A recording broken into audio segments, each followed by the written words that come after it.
आत्मतेज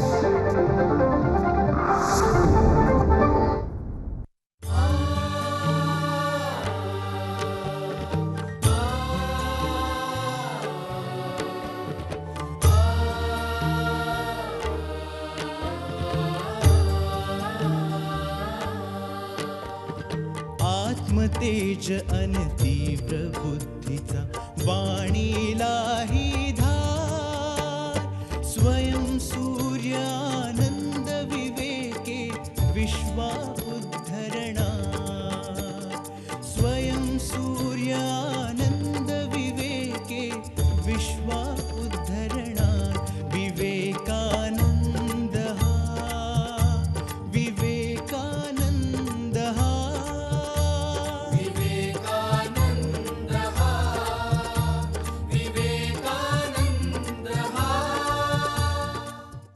नमस्कार. स्वामी विवेकानंदांचे तेजस्वी विचार आजच्या तरुण वर्गापर्यंत पोहोचवणारी मालिका म्हणजे तेजोमय. तेजोमयच्या या भागामध्ये आपणा सगळ्यांचं मनपूर्वक स्वागत. स्वामीजींचा तरुणांच्या शक्तीवर अफाट विश्वास होता. ते म्हणत, संख्येला फार महत्त्व देऊ नका, कारण असंघटित बहुसंख्य लोक 100 वर्षात जे करू शकत नाहीत ते काही सुसंघटित तरुण एका वर्षात करून दाखवू शकतात. त्यांच्या याच विचारांचं प्रतिबिंब ज्यांच्या व्यक्तिमत्वात आणि कर्तृत्वात आपल्याला पाहायला मिळतं, अशी व्यक्ती आज आपल्या या भागात सहभागी होते आहे.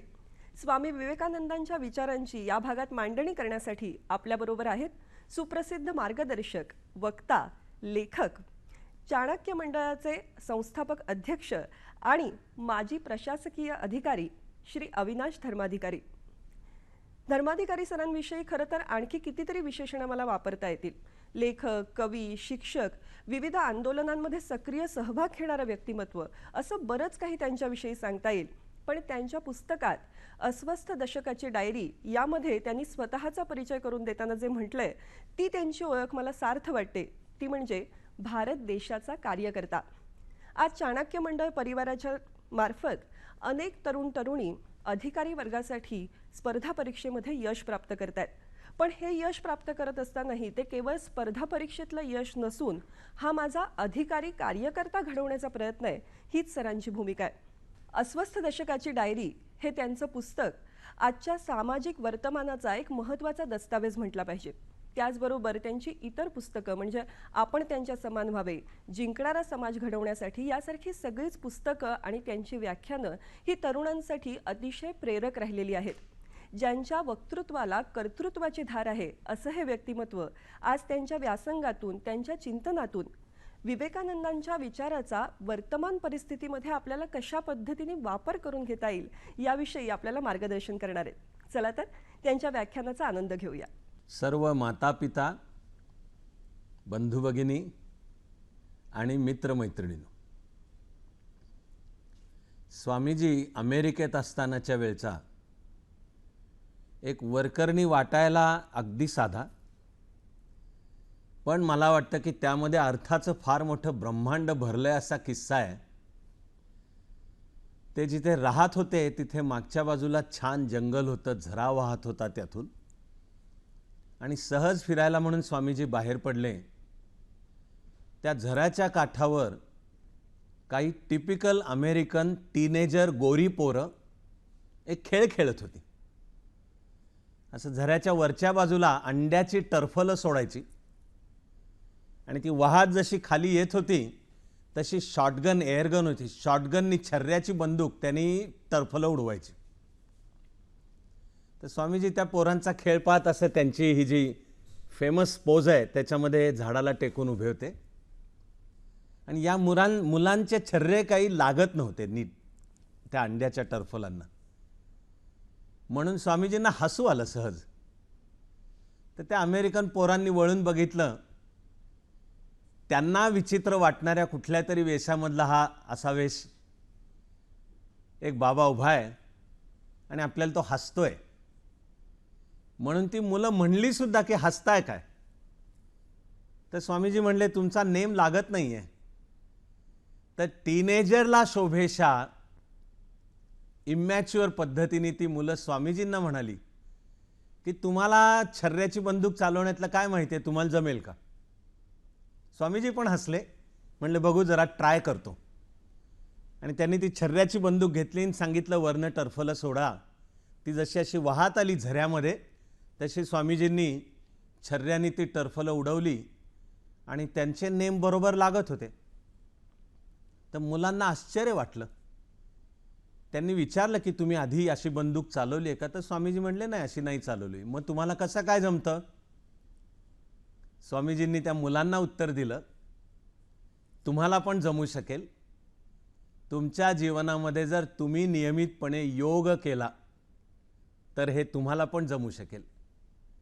कारण त्याचा संबंध आहे चित्ताची एकाग्रता, चित्ताची प्रसन्नता आणि हाती घेतलेल्या कामावर, हाती असलेल्या ध्येयावर नजर असणे. आज या घटनेपासून बहुधा 125 वर्ष होऊन गेली असतील. सगळ्या जगाला सुदैवाने आनंदाची गोष्ट म्हणजे योगाची जाणीव होत चालली. ही एक वैश्विक प्रक्रिया आधुनिक काळामध्ये स्वामीजींपासून सुरू झाली. त्यामध्ये मी स्वतःला असा भाग्यवान मानतो की मला पुण्याच्या कसबा पेठेमध्येच लहानाचा मोठा होत असतानाच स्वामीजी सापडले.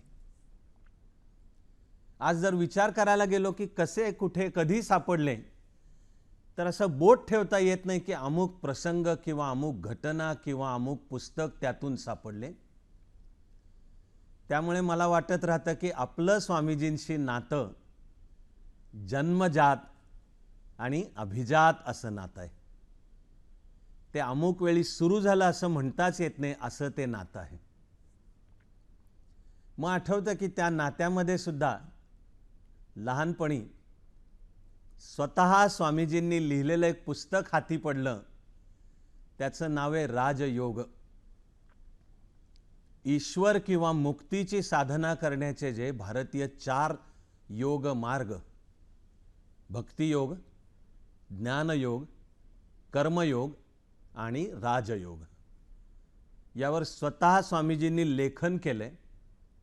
त्यातलं माझ्या हातात पहिल्यांदा पडलं राजयोग. त्याच्या उत्तरार्धामध्ये पतंजलीच्या योगसूत्रांवर स्वामीजींचं भाष्य आहे.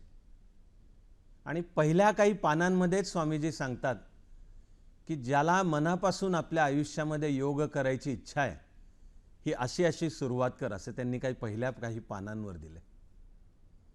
माझी अशी संगत सुदैवाने लहानपणी जुळली. आज त्या गोष्टीला आता अर्ध शतक उलटून गेलं असेल, पण अजूनही ती संगतही आहे. आणि स्वामीजींचा अथांग असा जो ज्ञानाचा महासागर आहे, त्याचा थांग लावायचा जरा जरी प्रयत्न केला तर वाटत राहतं दरवेळी की आपल्याला नवे नवे अर्थ त्यामधून सापडत आहेत समोर. पहिल्यांदा भावले ते अर्थातच योद्धा संन्यासी असलेले, चिरतरुण असलेले, कायम युवक असलेले स्वामीजी. लहानपणापासूनचा बंडखोर मुलगा, आईवडिलांना पण बंडखोरच प्रश्न विचारायचा आणि सहज आपल्या बोलण्यामध्ये आणि जगातल्या सर्व भाषांमध्ये शब्दरचना येते ईश्वर करो, देव करो आणि अमुक हो, राम भरोसे. तर हा तरुण नरेंद्र जरा कोणाच्या बोलण्यामध्ये हे देव करो टाईपचं काही आलं की पकडायचा त्यांना की तुम्ही देव पाहिलाय का. ही बंडखोरी त्यांनी आईवडिलांशी पण केली, कॉलेजमधल्या प्राध्यापकांशी पण केली. त्या प्राध्यापकांनी रामकृष्ण परमहंसांचा मार्ग दाखवला, तर बंडखोरी त्या रामकृष्ण परमहंसांशी पण केली. असा हा टार्गट, खट्याळ आणि बंडखोर नरेंद्र भावून गेला. तो पुढे रामकृष्णांच्या सहवासामध्ये आल्यानंतर संन्यासी बनतो. पण ते संन्यस्त व्रत सुद्धा, भारताचा संपूर्ण अध्यात्म विचार सुद्धा त्याला आधी प्रश्न विचारतं आणि विज्ञानाच्या निकषावर, तर्कशुद्धतेच्या कठोर निकषावर सुद्धा हा अध्यात्म विचार तपासून घेता आला पाहिजे, ही परीक्षा त्या अध्यात्म विचाराला द्यायला लावतं. तुम्ही देव पाहिलाय का? या प्रश्नाला आईने उत्तर दिलं होतं, बाळ तू अजून लहान आहेस, थोडा मोठा झालास की कळशील. म्हणजे मला वाटतं की देव म्हणजे काहीतरी ॲडल्ट विषय आहे, की तो लहान मुलांना कळत नाही, थोडे मोठे झाला की कळतात. महर्षी देवेंद्रनाथ ठाकूरांना हाच प्रश्न विचारला. ते नरेंद्रकडे बघून म्हणाले की बाळ तुझे डोळे मला योग्यासारखे दिसतात. पण अरे पण प्रश्न काय विचारला, उत्तर काय देतं, माहीत नसेल तर नाही म्हणून सांगा.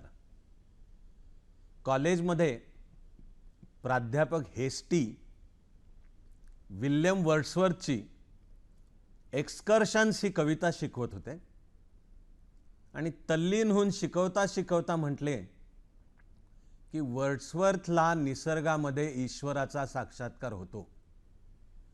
की बंडखोर नरेंद्रचा हातवर. प्राध्यापक हेस्टीने विचारलं काय, तर नरेंद्रने विचारलं की तुम्ही आत्ता म्हणालात ईश्वर तुम्ही पाहिलाय का. यावेळी नरेंद्रला थोडं वेगळं उत्तर मिळालं. हे प्राध्यापक हेस्टी हसले, म्हणाले प्रश्न चांगला आहे, मी नाही पाहिलेला ईश्वर, पण कोणी पाहिलाय ते मला माहिती आहे, जा त्याला विचार. आणि कलकत्त्यातल्या गंगा नदी म्हणजे हुगळी तिच्या एका काठावर उभे राहून दुसऱ्या मजल्यावर ते शिकवत होते. त्यांनी असा खिडकीतनं हात लांब केला आणि त्या गंगा नदीच्या पलीकडच्या बाजूला झाडीमधून दक्षिणेश्वरीच्या कालीमातेच्या मंदिराची शिखरं वर डोकावत होती. तिकडे बोट टाकून ते म्हणाले तिथे जो आहे पुजारी, जा त्याला विचार.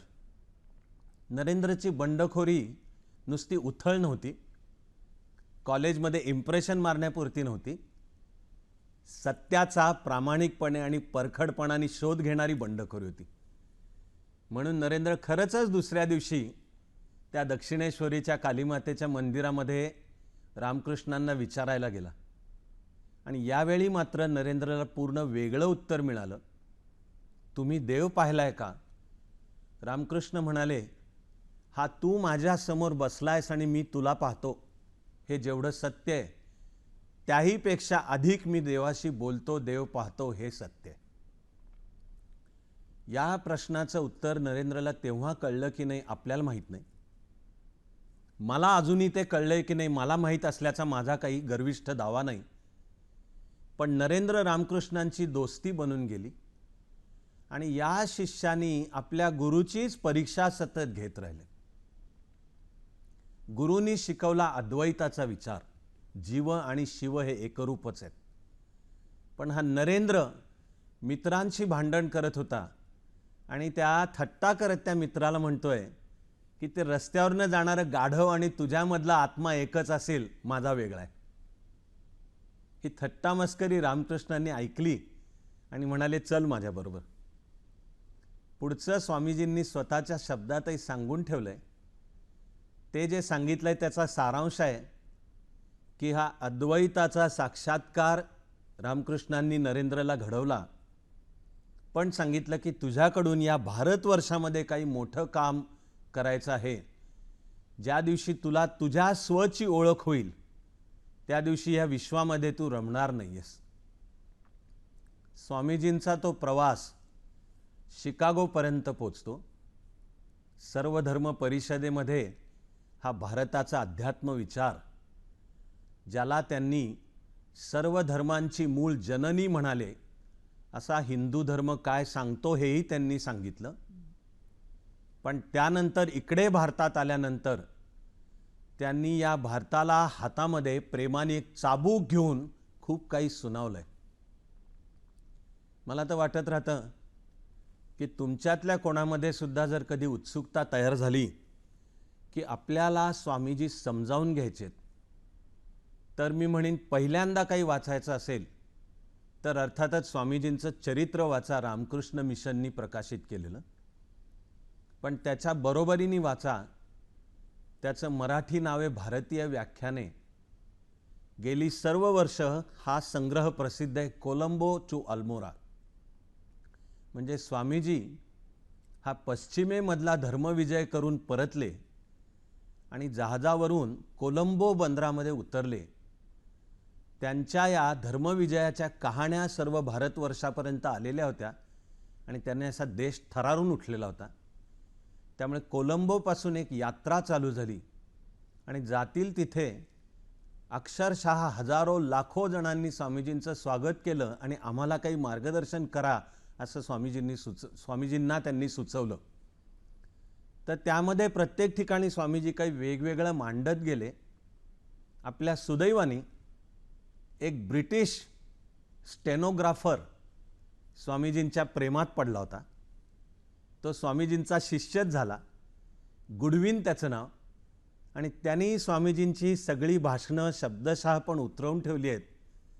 माझ्या मनामध्ये त्या गुडविनबद्दल सुद्धा एक कृतज्ञता आहे की तुझ्यामुळे आम्हाला हे सगळं वाचायला मिळते.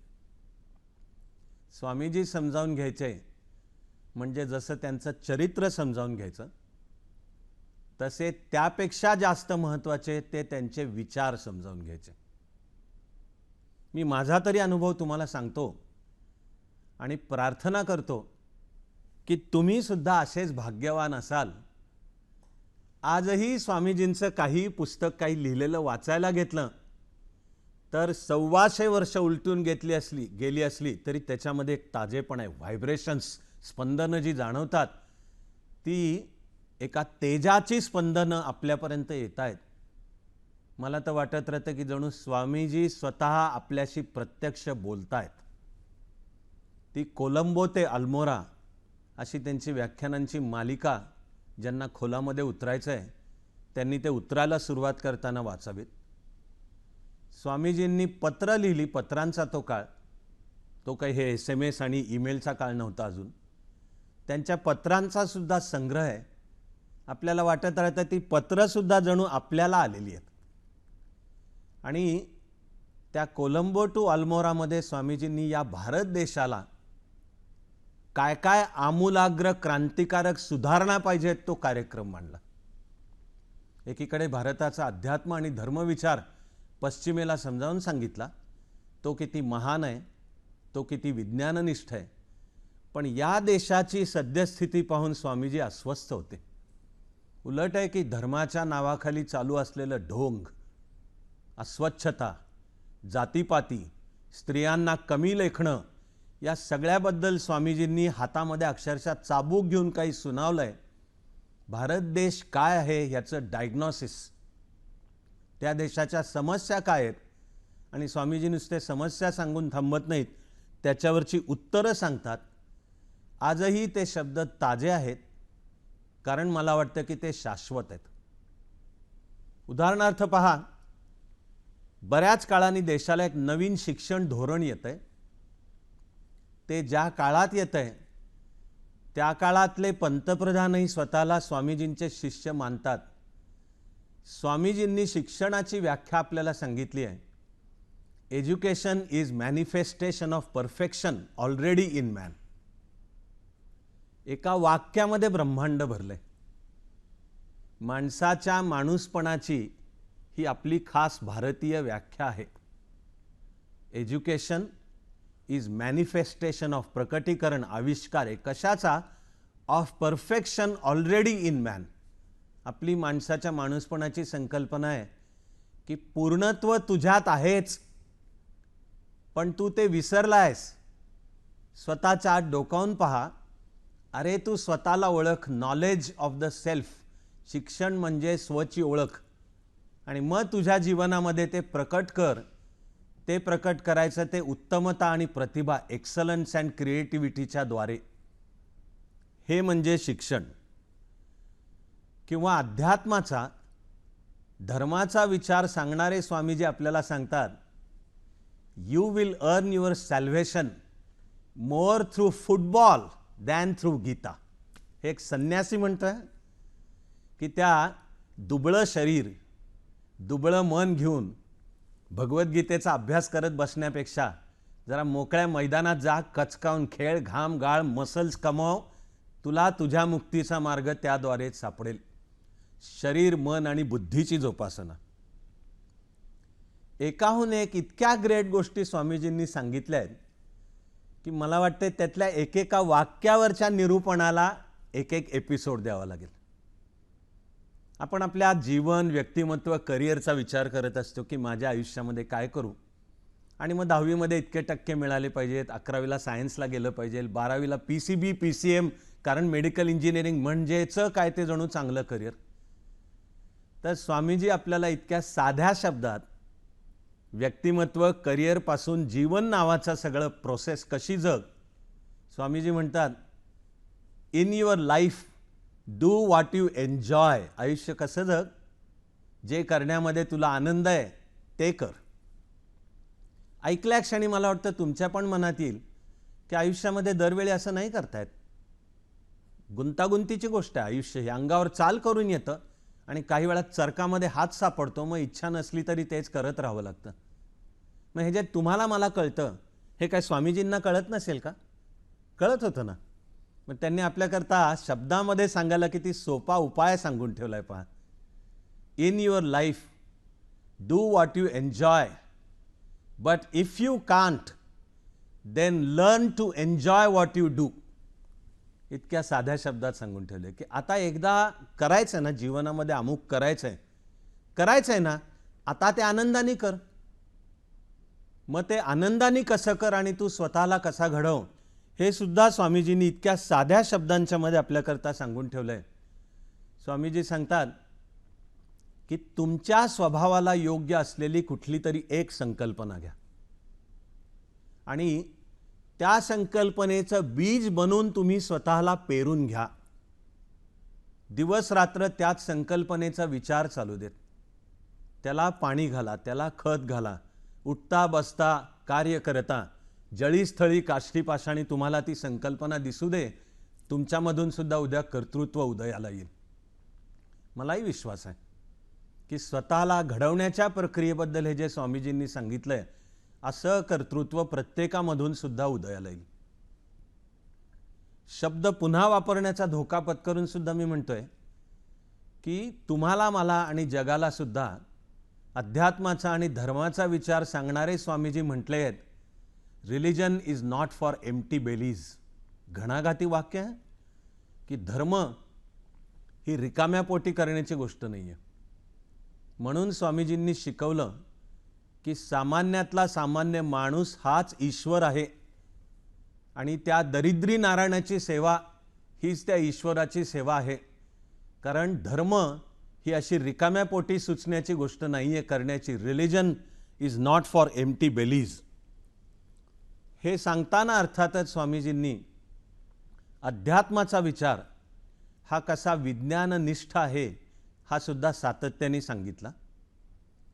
त्यांच्या काळामध्ये फिजिक्सची जेवढी प्रगती झाली होती त्याच्या आधारे त्यांनी पुन्हा अध्यात्माचा विचार मांडायचा प्रयत्न केला. आज तेव्हापासून विज्ञानही प्रचंड पुढे सरकले. ते विज्ञान आता कॉन्शियसनेसच्या अभ्यासाकडे गेले. सर्व विश्व हे एका कॉन्शियसनेसचा आविष्कार असू शकतं, पण विज्ञानाने या शक्यतांच्याकडे बोट दाखवताना तर आता निश्चितपणे सांगितलंय की हे दिसणारं आणि न दिसणारं सुद्धा सर्व विश्व हे मूळ एकाच चैतन्याचा आविष्कार आहे. आपणही तेच चैतन्य आहोत. मग हे आठवताना मला ऑक्टोबर 1892 मधला एक इतका साधा किस्सा पण त्याच्यामध्ये प्रचंड मोठा अर्थ भरलेला आहे. स्वामीजी त्यावेळी भारताचा प्रवास करत होते आणि बेळगावला पोचलेले होते. तिथे एक बंगाली प्राध्यापक हरिपाद मित्रा राहत होते आणि शिकवत होते. स्वामीजी त्यांच्याच घरी राहायला होते. आज बेळगावमधलं रामकृष्ण मठ आणि मिशन आता त्या जागी आहे.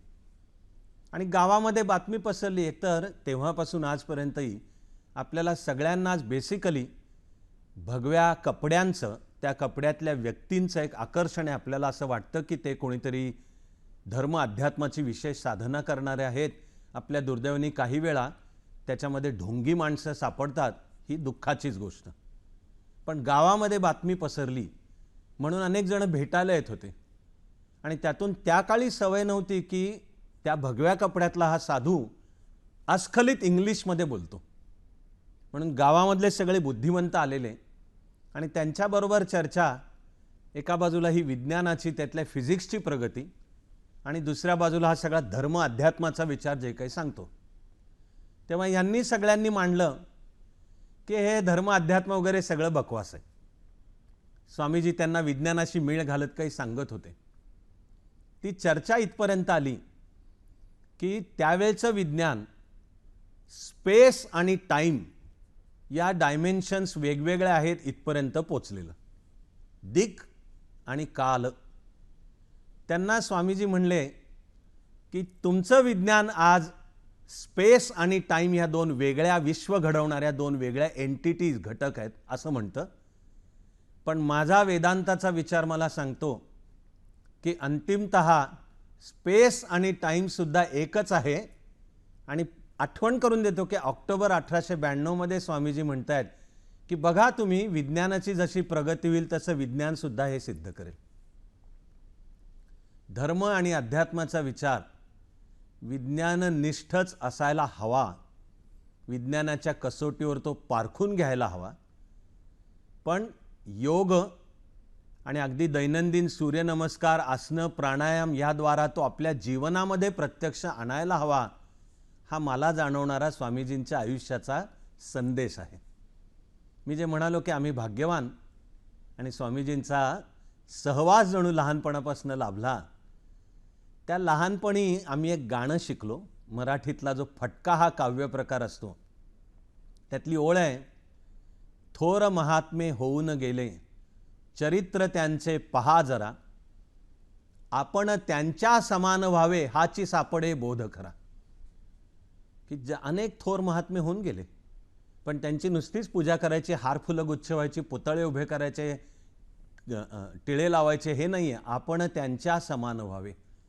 तेव्हा स्वामीजींचं हे सर्व गुणगान करताना काहीतरी त्यांच्यातला अंश जर आपण घेतला तर आपलं प्रत्येकाचं आयुष्य धन्य होईल याची मला खात्री आहे. तसं धन्य आयुष्य होण्यासाठी सर्वांना सर्व काळ सर्व शुभेच्छा व्यक्त करतो. अविनाश धर्माधिकारी सरांच्या शब्दातून मला वाटतं आजच्या वर्तमानामध्ये स्वामी विवेकानंदांच्या विचारांचं महत्त्व काय, त्यांनी म्हटल्याप्रमाणे त्यांच्या विचारांची स्पंदनं काय आहेत ती आपल्याला जाणवली. त्यांनी सांगितलं त्याप्रमाणे 50 वर्ष या विचारांशी त्यांची नाळ जोडली गेली आहे आणि त्यांच्या कार्यामधूनही त्या जोडल्या गेलेल्या नात्याचा आपल्याला प्रत्यय निश्चितपणे येत असतो. योद्धा संन्यासी या रूपाने त्यांना पहिल्यांदा भारावून टाकलं. मला वाटतं आपल्याही सगळ्यांची सुरुवात स्वामी विवेकानंदांच्या विचारांच्या प्रेमात पडायला त्याच बिंदूपासून होते. पण तिथपासून आपण त्यांच्या समान व्हावे या विचारापर्यंतचा सरांनी आज आपल्याला समोर उलगडून दाखवलेला प्रवास हा निश्चितच खूप प्रेरणादायी आहे. किंबहुना अशा तेजोमय विचारांची प्रेरणा आपल्या आयुष्यात करून आपण त्यांच्या समान व्हावे यासाठीच्या आपल्या प्रयत्नाला बळ मिळावं हेच या मालिकेचं प्रयोजन आहे. तेव्हा अविनाश धर्माधिकारी सरांसमवेत पुढच्या भागातही आपण भेटणार आहोत तेजोमय मालिकेमध्ये. नमस्कार.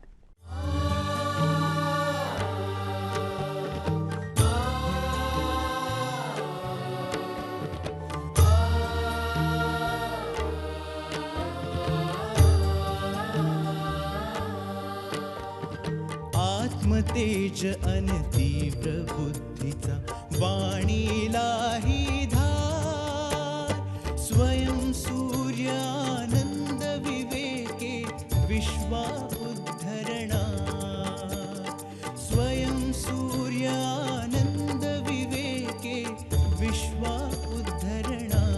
विवेकानंद हा, विवेकानंद हा, विवेकानंद हा, विवेकानंद हा.